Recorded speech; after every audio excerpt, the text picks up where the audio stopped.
O Senhor esteja convosco. Ele está no meio de nós. Proclamação do Evangelho de Jesus Cristo, segundo Marcos. Glória a vós, Senhor. Naquele tempo, Jesus saiu de novo para a beira do mar. Toda a multidão ia ao seu encontro e Jesus os ensinava. Enquanto passava, Jesus viu Levi, o filho de Alfeu, sentado na coletoria de impostos, e disse-lhe: segue-me. Levi se levantou e o seguiu. E aconteceu que, estando à mesa na casa de Levi, muitos cobradores de impostos e pecadores também estavam à mesa com Jesus e seus discípulos. Com efeito, eram muitos os que o seguiam. Alguns doutores da lei, que eram fariseus, viram que Jesus estava comendo com pecadores e cobradores de impostos. Então, eles perguntaram aos discípulos: por que ele come com os cobradores de impostos e pecadores? Tendo ouvido, Jesus respondeu-lhes: não são as pessoas sadias que precisam de médico, mas as doentes. Eu não vim para chamar os justos, mas sim os pecadores. Palavra da salvação. Glória a vós, Senhor. Meus irmãos, estamos nesses dias, no tempo comum, acompanhando Jesus na sua vida pública. Desde quando Jesus foi batizado, ali no Rio Jordão, por João Batista, e depois ele é tentado lá no deserto, Jesus começa a sua vida pública, a sua missão de propagar, de anunciar a boa nova. E nós temos visto aí no Evangelho de São Marcos, nesta sequência que nós temos lido, estávamos no capítulo 1, agora já entramos no capítulo 2, Jesus curando pessoas, expulsando os demônios. E perceba uma coisa, que o local aonde Jesus está é na região da Galileia, ali na casa da sogra de Pedro, na sinagoga, porque a sinagoga é a casa de Pedro e da sogra de Pedro são vizinhos, e no mar da Galileia. Tudo que está acontecendo é nesse local. Sinagoga, casa da sogra de Simão Pedro, que identifica também como sendo a casa de Pedro e de André, e ali no mar da Galileia. Vejam que hoje a proclamação do Evangelho começa dizendo: Jesus saiu de novo para a beira do mar. E qual é o mar? O mar da Galileia. E ali vem acontecendo vários fatos. Primeiro, Jesus curando muitas pessoas de suas enfermidades, expulsando demônios, ensinando as pessoas. E já de uns 2 dias para cá, estamos agora no 3º dia, na verdade, começou a se identificar pessoas. Primeiro nós vimos lá o leproso, que Jesus curou.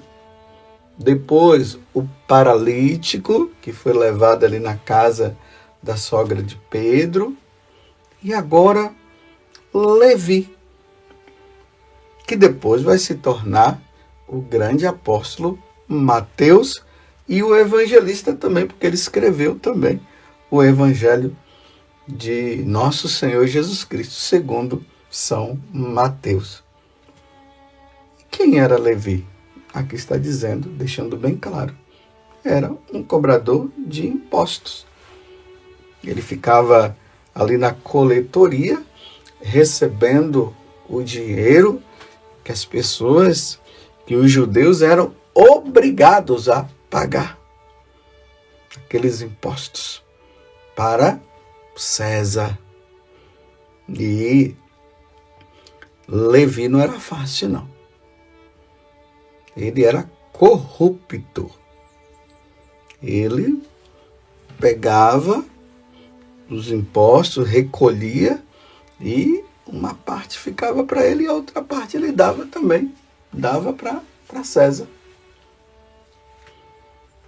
Ele não era amado pelos judeus, porque ele não era um facilitador. Ele estava pensando nele. E Jesus, na sua infinita misericórdia, passa, olha para Levi e diz: segue-me. E aqui Marcos deixa bem claro, Levi se levantou e o seguiu. Alguma coisa o impulsionou, que ele acabou deixando. Provavelmente não, Levi ouviu a fama de Jesus, mas continuava ali naquela vidinha de corrupção. E Jesus querendo salvá-lo. Porque muitas vezes nós olhamos esse evangelho e nós vemos apenas assim, Levi que seguiu Jesus e se tornou um apóstolo. Sim, é claro, isso também. Mas Jesus é Jesus, Jesus é Deus. Jesus viu muito mais do que um seguidor dele que seria um apóstolo depois, mas um homem que estava numa vida de perdição, que poderia perder a sua alma. Lembremos de ontem no Evangelho, aquele paralítico que foi levado pelos amigos e quando estava ali em frente a Jesus, Jesus viu a fé dos amigos dele e o que foi que Jesus fez? E quando olhou para o paralítico, ele disse: levanta-te. Ou melhor, os teus pecados estão perdoados. Mas como os doutores da lei falaram que Jesus estava blasfemando, aí Jesus disse: então, para vocês verem que eu tenho o poder também de perdoar os pecados, então levanta-te e anda. E o paralítico levantou. Mas Jesus viu o quê? Aquele homem que estava precisando de salvação. Ele precisava se salvar. A mesma coisa, meus irmãos, Levi precisava se salvar. Naquela vida de corrupção que ele estava, ele não iria ganhar a salvação dele, não. Ele iria se perder. Jesus, na infinita misericórdia, porque ele é Deus, não o condenou, mas o chamou. Aqui tem uma coisa. Levi poderia muito bem não corresponder ao chamado. Ele poderia até dizer assim: o que você tem a ver comigo? Me deixa aqui em paz. Mas não. Ouvindo a palavra que saiu da boca da palavra, porque Jesus é a palavra que salva. Ele é o Salvador. Lembremos lá no capítulo 1 do Evangelho de São João. No princípio era a palavra estava junto de Deus e a palavra era Deus. E tudo foi feito por meio dela e por ela nada foi feito. Sem ela nada foi feito, melhor dizendo. Então tá aí, meus irmãos. É a palavra. Jesus chama, ele vai. E aí, ele não fica só para ele, não. Aí ele chama também os outros, os pecadores e os outros corruptos que viviam com ele. E faz uma tremenda de uma festa, um jantar, convida Jesus e está lá a palavra de Deus falando, Jesus falando, anunciando. Mais uma vez agora vem os doutores da lei, começa a julgar Jesus de novo, como é que ele pode estar com os cobradores de impostos e os pecadores, porque eles se julgavam santos, né? Esses doutores da lei, os fariseus se julgavam santos e não se misturavam com os pecadores. Então eles ficaram admirados de ver Jesus misturado com eles. E aí Jesus termina dizendo: eu não vim chamar justos, mas sim pecadores. O médico vem para os doentes, não é para os sãos. Mateus se salvou por meio da palavra. A palavra que é Jesus, nosso Senhor.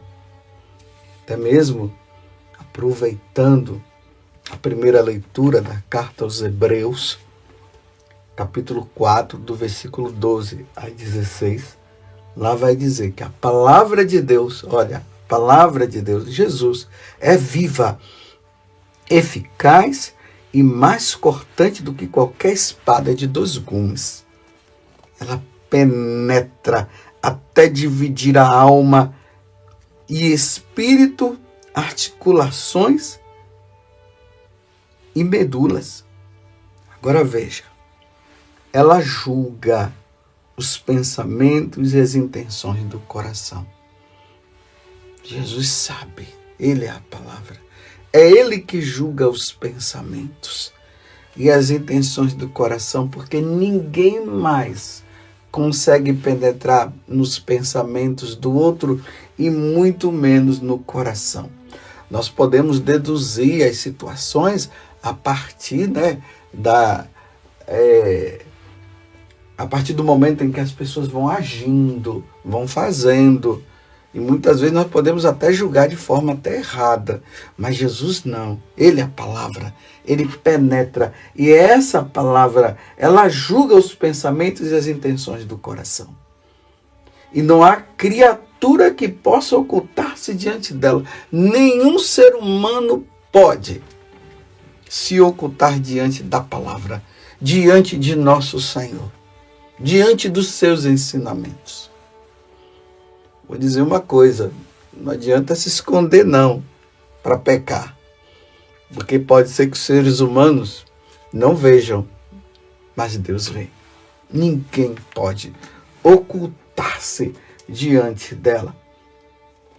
Tudo está nu e descoberto aos seus olhos, e é a ela que devemos prestar contas.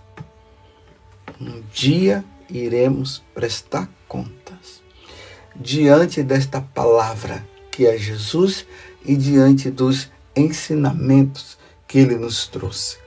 O Salmo 18, na liturgia de hoje, o refrão vai dizer: vossas palavras são espírito e são vida. Tendes palavra ao Senhor de vida eterna. A palavra de Jesus nos dá vida eterna. Ela nos salva, porque a lei do Senhor é perfeita. Vem dizer que eu li algumas coisas na palavra de Deus lá, que está tudo errado. Não, não tem nada errado. É perfeita.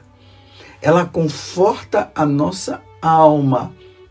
E os preceitos do Senhor são precisos. São precisos. É ela que nos redime, é ela que nos salva. Aqui eu pergunto para você, diante desta palavra que é Jesus, que chamou Levi, que estava com os pecadores, os cobradores de impostos. E ele mesmo, aqui Marcos vai dizer, que Jesus disse que ele veio. Eu não vim, vou usar a própria palavra que está aqui. Eu não vim para chamar justos, mas sim pecadores. quanto tempo faz que você não medita a palavra de Deus? Quanto tempo faz que você parou e colocou de lado? É interessante, meus irmãos, que a Sagrada Escritura é o livro mais vendido, mas também não é o mais lido, não. Pessoas que compram ali a Sagrada Escritura, onde está a palavra de Deus que nos salva, Ele que nos ensina, coloca lá num lugar especial na casa, mas ninguém lê. As teias de aranha já estão tomando conta. Como nós iremos nos salvar sem ouvir o que Deus tem a nos dizer e nos indicar e nos mostrar? Lembremos que lá no Antigo Testamento Deus disse que Ele ia colocar no coração das pessoas uma fome da sua palavra. Sede também, mas fome da sua palavra. O mundo de hoje, se os homens estão se perdendo, é porque não estão ouvindo a Deus.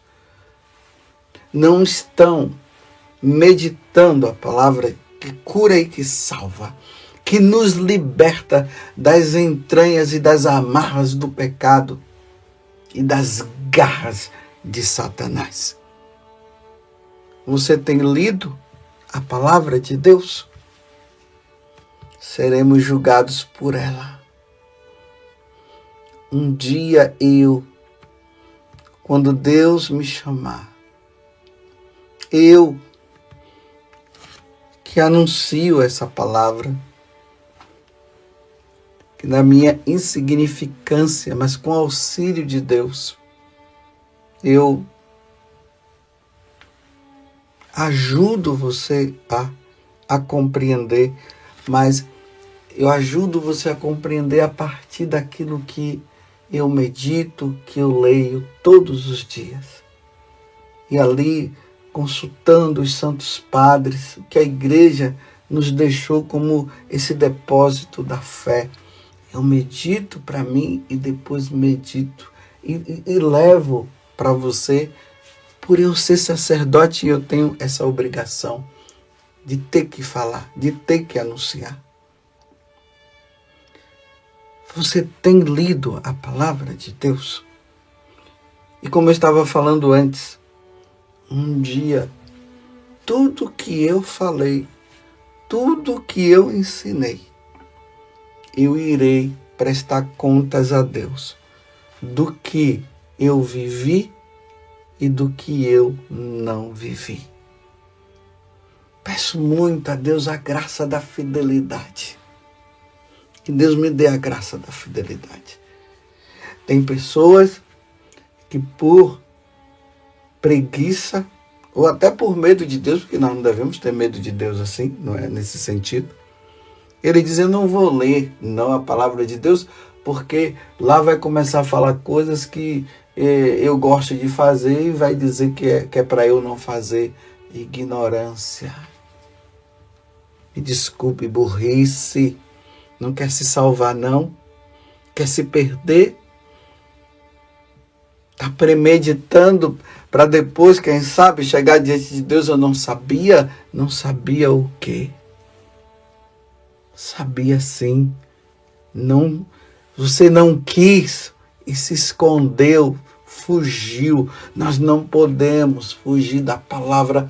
Nós precisamos buscá-la, porque ela veio para nos salvar. Eu não vim para chamar justos, mas sim os pecadores. Aonde tiver um pecador, Deus está ali a nos falar e está dizendo, saia, saia, saia, vá por aqui, não vá por aí, porque senão você vai se perder. Foi isso que Jesus veio nos fazer. E era isso que acontecia quando as pessoas ouviam. Imagina, Levi, sentado na coletoria de impostos, na corrupção, Jesus passa e diz, segue-me. Olha a palavra, segue-me. E ele o seguiu e nunca mais o abandonou. E aonde é que está Levi agora? Faz parte do coro dos apóstolos lá no céu. Porque foi fiel. E não somente ele foi fiel, mas ele também ensinou. Vamos, meus irmãos, vamos meditar a palavra de Deus. Vamos ler. Vamos ouvir essa palavra que nos salva, porque os preceitos do Senhor, eles são precisos, como diz o Salmo 18 hoje. São precisos. É conforto para a alma. A lei do Senhor Deus é perfeita, conforto para a alma, e o testemunho do Senhor é fiel, sabedoria para os humildes. Aonde está a palavra de Deus na sua casa? E se você não tem, adquira e sente-se e reserve um tempo para ouvir o Senhor que salva. Louvado seja nosso Senhor Jesus Cristo, para sempre seja louvado, e a nossa Mãe, Maria Santíssima. Você quer evangelizar alguém hoje? Se inscreva em nosso canal e ative o sininho. Dê um joinha em nossos vídeos e compartilhe com quem você ama. Fique com Deus.